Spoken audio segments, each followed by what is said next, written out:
tell you a little bit about Detroit. We were founded by the French, who took it from the Indians, and then we were a fort. The first day here at the BOMISI conference in Detroit, it has been nothing short of amazing. Community is at the core of this, right? Because we are all humans and we need to lean on each other.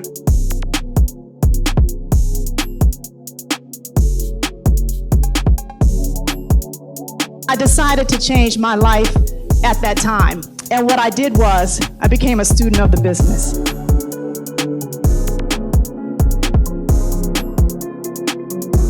When you are taking the time to get ready, you have lost time.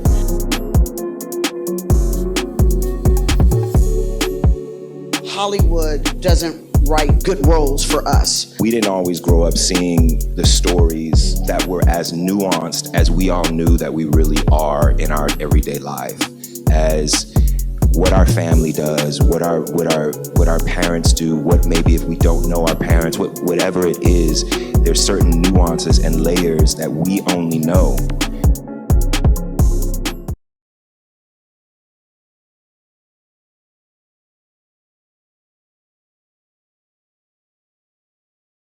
Good afternoon, all. This has been an amazing afternoon of insights. My name is Isis. I am with Mirror Digital. I'm a head of tech ops, and we're really excited to talk today about generative future, how AI is impacting the Black system, the Black and diverse owned media ecosystem, and really exploring this intersection of artificial intelligence and media and how we need to recognize both the opportunities and challenges that AI represents. You know, despite advancements, Black and diverse Black media face significant disparities in access to technology and funding.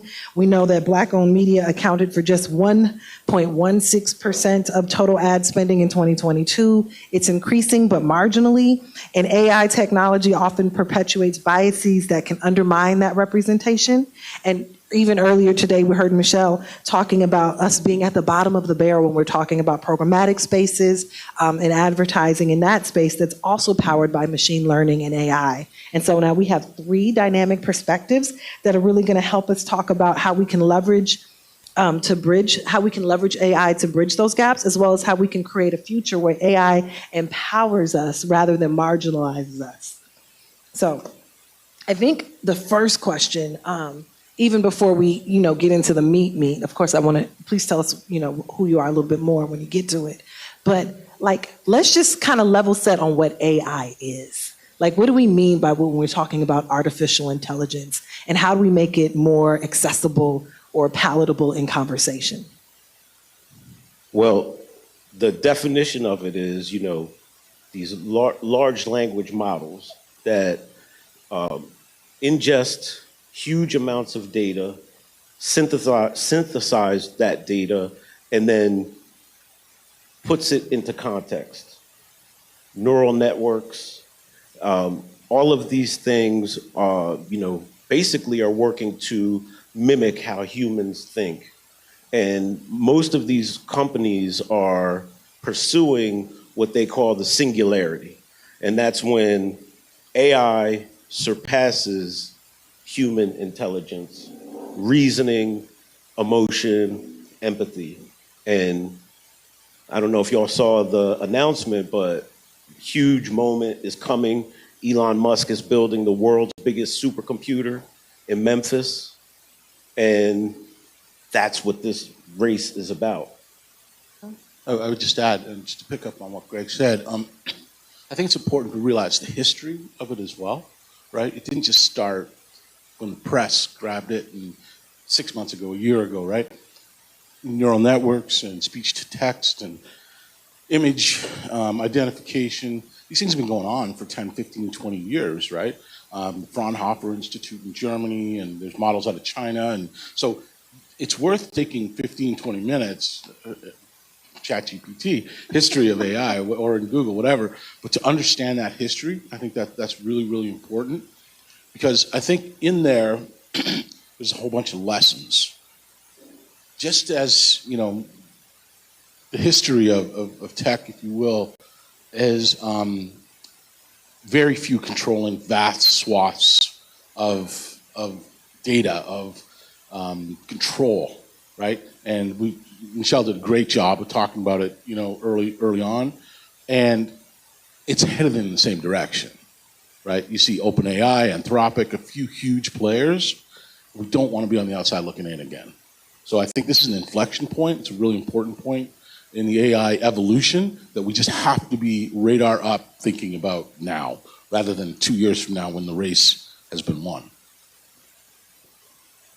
Sure, yeah. AI to me, I describe it as an opportunity to take down barriers that were there that are no longer an issue because we have access to the information you would normally get from a rich uncle or a cousin, and you have it in a way that gathers all the information without trying to block it. So it unleashes so much opportunity to engage with things you don't know about. So I look at it as an opportunity. Okay. In the publisher space, how do we move from it happening to us then, right? And being adopters of it to actually being innovators in that space? And what are the strategies that we can use to benefit from it? So I founded ChatBlackGPT. When I was laid off from Meta, I used my severance to stand myself up in the technology space. And there was a narrative about it's racist and biased because of the data. And while that is an element of one of the reasons, I didn't let that be the excuse. Because what do you mean data? Black people have been on the internet. I know we've got some stuff out there. And so I figure it's probably more of an algorithm issue, which algorithm is just think of it as how you tell AI what to do, instructions. And so if I tell AI to act right, which is what I did, it worked. Right. Yeah, if I can real quick, on the publisher, as it pertains to publishers, so much of, again, the history and the learning is owning rather than renting, right? We got to stop being sharecroppers, right? That's the bottom line, is that we got to own rather than rent. And there are, I'm a builder, an entrepreneur. Sharecroppers? Yeah, I mean, slavery ends in 1860. We're gonna bring Devon up here too. No, he's right. And and I'm woefully remiss in not acknowledging Devon and Renisha. What you guys have built is just hat tip. It's awesome, and important. But slavery ends obviously 1865, and quickly, I don't want to get too into the history, but insidious intent, right? And so they found other ways to control our labor and to control the power, the levers of power. And it's like, okay, I'm going to give you X, you're going to work for Y, and I'm going to control you in the same way that I controlled you pre-slavery, right? So moving it all the way forward, that thread that runs through to just dependencies, right? I have not gone, I was saying to Greg, we were in the room just preparing, I don't think I've gone 48 hours without looking at, I was at Tulsa last year, and at this event, I haven't gone 48 hours with looking at that group chat. There are nuggets in there every week where you just, Google SEO, oh my God, there's the receipts, kind of thing. And this group is powerful. We have our own power in this room that we just seldom don't exercise enough. So I think that when we huddle and when we kind of say, hey, these are here, look there, this is what's going on in that acquisition. No, I hear this. Or no, DiTapio's a good guy. All the little threads that have been popping up over the weeks here. That's how we can lessen the dependencies and find things that matter, right? That really work for us. So some concrete, come back to that in a bit. Some concrete actions, because AI, again, it feels for a lot of folks up here when it's in the day-to-day muck, right? Yeah. So what are some concrete strategies that we could employ to not be sharecroppers, but to be innovators in the space and to move your business along as well? Well, I know we did the hand and we raised our hands, and 50% of the people in here roughly are publishers. And You know, it really comes down to educating yourself and understanding where this is actually going, because this ecosystem that we're in is not going to be a popular take, but every publisher in here knows that your traffic is waning. It's going away. And it's what industry pundits call it is Google Zero. Google Zero is the moment that Google stops sending everybody traffic, because they're using generative AI to summarize and deliver these answers. And so what happens is, you know, how do you fit inside of this world that's coming where search is being completely transformed into this concept of a chat box answering your audience's questions, whether it's a GPT or something that's on your page as a publisher, and figuring out, you know, okay, well, what does this mean? What it means is there's no longer these 10 blue links that Google, you used to fight for on a SER, a SERP page, search engine result page. Now the battle becomes citations. And Google is saying, hey, citations within our generative AI results are sending more traffic than what you come up on the 10 pages. Well, how do you become one of these links? The thing is are these citations valuable? There's an argument that says, yeah, citation is valuable because if somebody clicks on it, their intent to have more information about whatever the bot has sent them or responded to them with, it's going to be more valuable to an advertiser if advertisers are even still advertising on the open web in 5 years. Thanks. It's also, so it's weighting the content, the value of the content, and determining what's surfaced at that level for search engine. Because I know that a lot of folks are like, wait, what are you talking about? So Google last month launched a generative search piece. Well, now you search on Google, and instead of directing you to a website, it now takes you to its own box, and you have to click open and then still scroll down to even be redirected to that site's links. So that, you know, is a huge impact for publishers who are now no longer getting that Google search traffic. How are you then moving to, what kind of strategies are you using AI to be able to increase your own traffic space? Like, are you able then to flip the switch on AI and cultivate some other language the way Aaron is with Chat Black GPT in order to drive traffic back to your site? Yeah. Yeah, if I can, just really briefly, I'm not the tactician that Greg is. He's really good at this stuff. But one thing that I've seen early on, it's early days, right? So one thing that I've seen from publishers that have broken through, and the open web is under assault, for sure. I think you got to start there, right? And realize that it's the frog boiling in the pot, right? If we don't realize it's getting hot, it's going to be too late, okay? So one thing that I've seen publishers do really well, and we work with about 250 publishers around the country providing tools, right, so they can own rather than rent, is the ones that have established look through the lens of only here, right, where they're publishing stories or they're communities, delivering to communities what they can't get somewhere else, right? That image, that video, and that doesn't matter. It's not just geography. It could be the Haitian News out of New York, or, you know, small publishers. I'm talking 2 to 10 person, 5 person, you know, publishers who are fighting, scratching, clawing, right? We're trying to help build tools that are turnkey for them, where it just takes the friction out and makes their life easier. But the ones that I've seen really do it well so far are really focused on, you can only get that here, right? Earning those 2 minutes a day that people come back for.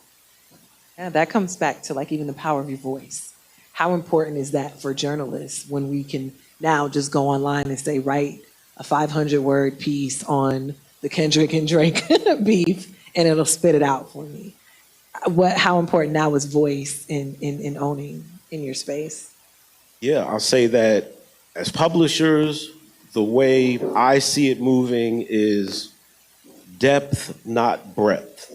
So we used to say, okay, we need scale. You got to publish 50 stories a day, and that's how you develop out your inventory, and that's what you use to sell to advertisers. And it's going to go to a point where, as Michelle was saying, 100,000 people who want to buy your product is more valuable than 1 million people who are just passing through. And that's kind of always been the case with publishers, where we see, we have 5 million unique visitors, and, you get a viral article from social media and it drives your bounce rate up, your time on site down. It actually has a more negative effect. So we've known that, monetizing a core audience that comes to you directly is actually worth more. But there's a few things that publishers really have to focus on. One is AI, obviously, and how you use that automation to make your processes smarter and faster, and then building the moat around your brand. And the moat would be, what is the audience that you have captured? What are they coming to you for? Is it analysis? Is it to put context into things?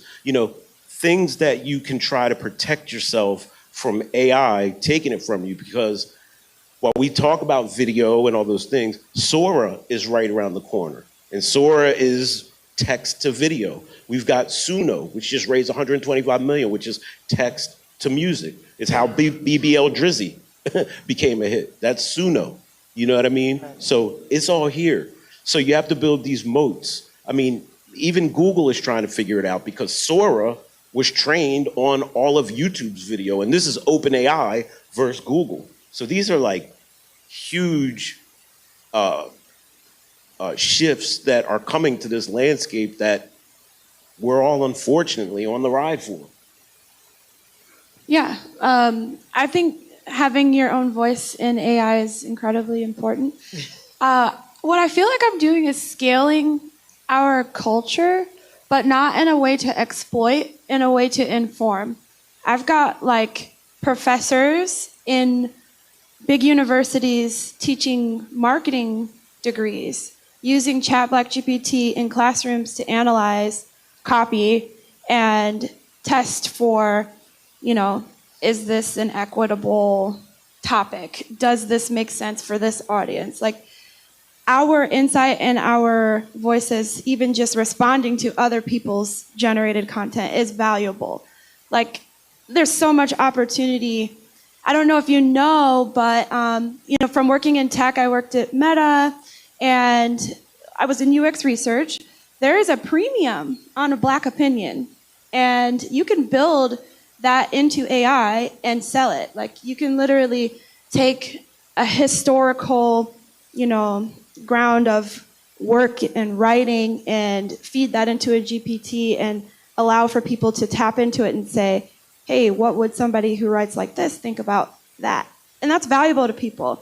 And you no longer have to go to a specific UX research entity and pay $30,000 for access to a group of people that you can't target on your own because it's a protected class. You can just realize you have that value in your voice and start to monetize that way. So yeah, our voice is incredibly important and scalable in AI. One other piece that I just want to mention, just briefly on this, that's not being talked about a lot, that I think is really important. I'm a total OG here, right? I've been at this game for a long time, literally 24 years, building businesses at the intersection of media, technology, and sports. I've seen just under 10,000 deals. I've invested in 9. We're 6 1-1, okay? And I got 1 more in the ground. And it's about exits, right? We gotta build something that is important enough for someone to say, yeah, I am going to, I'm going to pay you for that. And they only buy. I'm happy to be challenged on this, but I've seen so far, looking at 1 million exits, people only buy companies for 3 reasons. And they all relate to revenue. Revenue, proprietary technology or processes, right? Build, buy. And the third is teams, just badasses. Best players, right? Best players on the field. So where AI plays into this, right? And you've seen it already, the kind of the late stage capitalist effect, if you will. AI is going to make that even worse for us if we're not careful. Okay, because the build piece of it now will be taken out of the equation by AI. Right? It's just so easy to be able to throw something in and you get what you want, rather than to have a team of people spend a lot of time building it. So I think we got to keep our eye on that. Building off of someone else's data. At that point, though, you're building off of someone else's data because it's really like this collective calling. But I know we have a few minutes left, so I just want, before we get into a QA, so what I've heard, we have to build and own our own platforms. We have to we have to use the platforms that do exist to drive insights, to glean, for additional strategies and analytics. And then I would love to know then what's the next step out, because everyone can't build right now. What's the next step for us in the audience to become more empowered by the tools that we are seeing as sharecroppers or being happen to? Man, well, you got to understand that this is a battle of companies that are worth trillions of dollars, right? So there's that. Let that sink in. Like Monday, Apple is going to be announcing a partnership with OpenAI, right? Google is, we all know, fighting over Gemini. You've got Amazon with Anthropic. As publishers, we need to be thinking about what is the next distribution model going to look like? Because ChatGPT, OpenAI, they charge now, but these are all going to be free at some point. So there's going to be no barrier to entry. And the only people that really own infrastructure to support this is Amazon, Microsoft, and Google. They all own cloud infrastructures. They all own fiber optic cables. They have operating systems on your phones. So, OpenAI, has to make this play where they are going to be integrated into hardware. They're already doing it with laptops. What do we do? They're doing it with Apple. Yeah. So we have to be thinking, okay, what are the new endpoints of distribution? And what layer of the ecosystem, where's our content going to fit? And how do we monetize that? I mean, I don't have the answer yet, do thought experiments every night. But, these are really serious questions because our industry is under pressure and we're still dealing with what's going to happen when the cookies are deprecated and what that's going to do to our business and how AI is going to, impact that. And I would just say one last thing. With all the other 50% of the corporate people that are in the room, understanding that your business models sit on top of our business model. So when we lose traffic in the open web, you lose traffic in your platforms. The DSPs lose traffic on, how to bid. And you're turning more and more of this pie over to Google, antitrust investigation now. OpenAI, they have an antitrust investigation going on them now. So we just have to figure out, how we all work together to try to own. Yeah. I mean, that's what Bomisi is about. To own. And I know we have to move into QAs. So if we keep it 15 seconds. 30 seconds. Don't be afraid of open source and actually just trying to build. You can try and build an AI to empower yourself, to actually get your hands on the technology. YouTube University is real. Take me as an example. I did not go to school for any of this. My engineering team did, but I am really good at getting out of people's way. But when it comes to my prototype, YouTube University, please go watch it. Some people dedicate their lives to AI news and every single thing that comes out. That's how I keep up with that. I don't have time. I don't. So there's a guy named Matt Wolf. Just putting it out there. That's who I watch, and that's how I keep up on news. That's one way to empower yourself to be informed. Just watch people like that. Really, really quickly. It's a fight. We're in a fight, whether you want to admit it or not, right? I want to say that. war. It's a fight, though, right? And you've got to be super intentional and stealthy about that fight. Where are the holes? Where are the places we can plug in to use those platforms as pipes, not platforms, right? Okay. Where you can amplify and get in, out, do what you need to do tactically so that it benefits you, and you've gone on to the next thing. And keep very Edisonian, right? Filament doesn't work, Okay. doesn't work. Find what does and just double down. Thank you. And then questions from the audience. How are we handling the QA? Thank you. Hi, everyone. This is just a general question for all the panelists.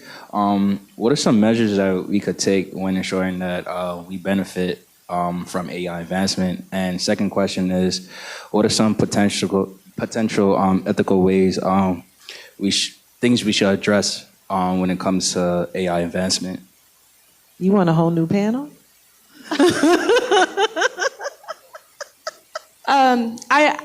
This is one of my focus areas. I guest lecture at UW on responsible AI. And a lot of things that people can think about is like talk back to it. Argue with your generative AI like you're in a relationship. Like, what did you say? Like, that doesn't feel right. And it will actually admit, you're right. I should probably state it differently. And like, you are right. So don't be afraid to engage back with AI. That helps you create a healthy, critical relationship with the technology. Just because it's not emotional doesn't mean it's correct.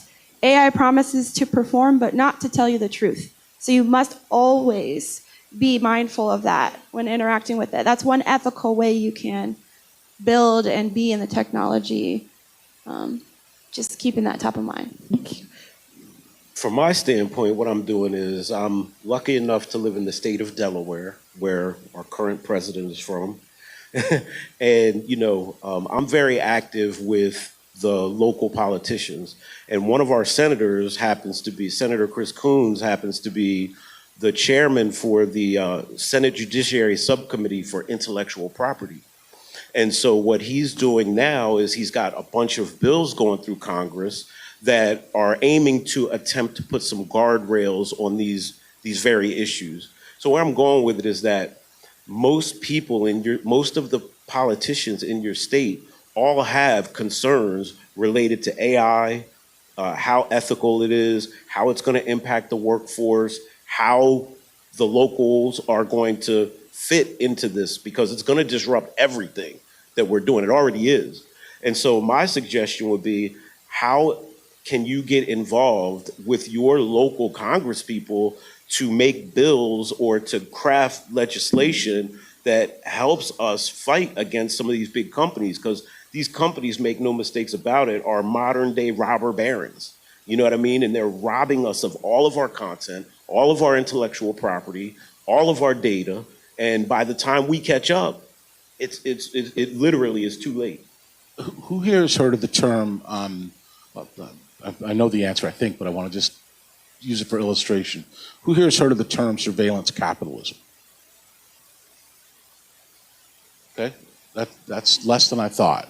This room is one of the most sophisticated rooms with a group of players who understand exactly what Greg just said, right? The amount of data, that Faustian bet of finding your old girlfriend or boyfriend, oh yeah, you just provided Mark Zuckerberg with a shitload of information, right? And that he's going to use and mine and mine and mine and mine again and retarget and remine forever, right?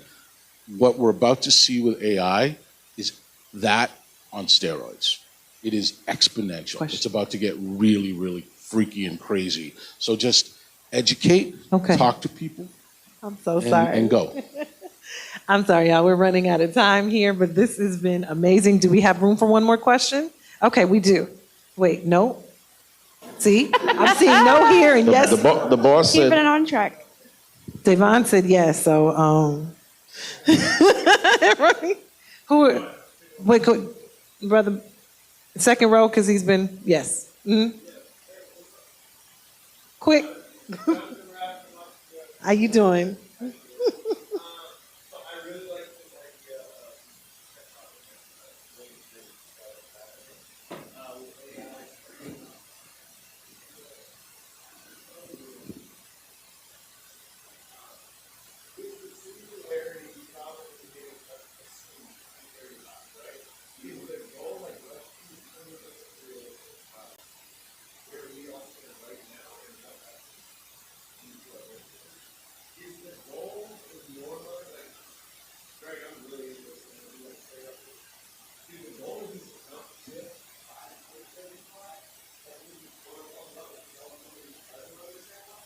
30 seconds, y'all. The singularity is gonna happen in 2 years. It's moving that fast. Like I said, they're building the world's biggest supercomputer. This is what they're after.